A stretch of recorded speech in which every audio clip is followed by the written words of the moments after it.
Assalamualaikum warahmatullahi wabarakatuh. Bertemu kembali di channel saya ni.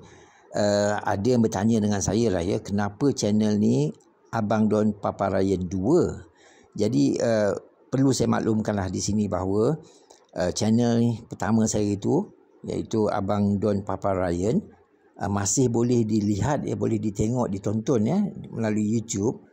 Tapi itulah ada masalah sikit lah tentang uploadnya. Saya tak dapat nak upload lagi di channel tu kerana berkemungkinan besar saya ada masalah masa tukar phone baru-baru ni, di mana segala email tu dah terkeluar agaknya, sebab ramai yang membantu saya lah untuk mendapatkan kembali channel yang hari itulah Tapi itulah dia, boleh tengok tapi tak boleh upload lah, dan ramai dah terlampau ramai yang turut membantu lah, masih lagi tak dapat lah dan mereka banyak memberi saranan lah, katanya lebih baik saya gunakan channel yang baru lah kali ini. Jadi pada anda semua, inilah channel baru yang akan saya upload tak lama lagi. Berapa banyak lagi lah sebenarnya yang belum saya upload lagi, video-video yang lalu. Dan berkemungkinan besar lah saya akan upload dalam masa 2-3 hari lagi lah di channel ini. Hanyalah sebagai testing nak tengok video ni, nak tengok channel ni.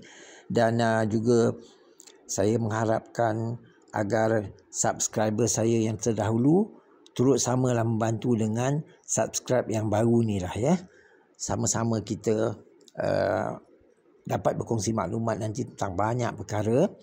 InsyaAllah saya perlukan channel untuk menceritakan ataupun untuk berkongsi maklumat dengan anda semualah banyak perkara-perkara yang boleh kita bincangkan bersama, berkongsi-kongsi pandangan, pendapat melalui channel ini nanti insyaAllah Dan untuk testing hari inilah saya buat ini sama-sama. Jadi dia belum adalah lagi kesempurnaannya di sini. InsyaAllah saya akan teruskan lagi. Boleh jugalah tonton yang lama kalau nak tengok masih ada lagi. Tapi yang ini hanyalah untuk saya upload beberapa perkara lagi, beberapa video lagi yang belum saya upload lah.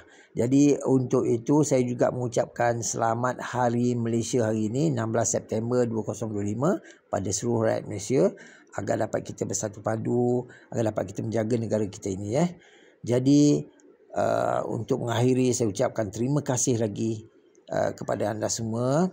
Harapan saya supaya dapat sama-sama kita membantu, sama-sama kita berkongsi maklumat, dan anda perlu, kata orang tu, bantulah dengan cara inilah jika perlu anda bantulah cara subscribe dan sama-samalah kita berkongsi maklumat nanti banyak perkara Jadi sekali lagi Happy Malaysia Day pada anda semua rakyat Malaysia.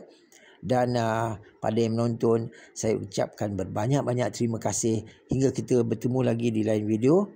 Saya sudahi dengan wabillahi taufiq wal hidayah. Wassalamualaikum warahmatullahi wabarakatuh.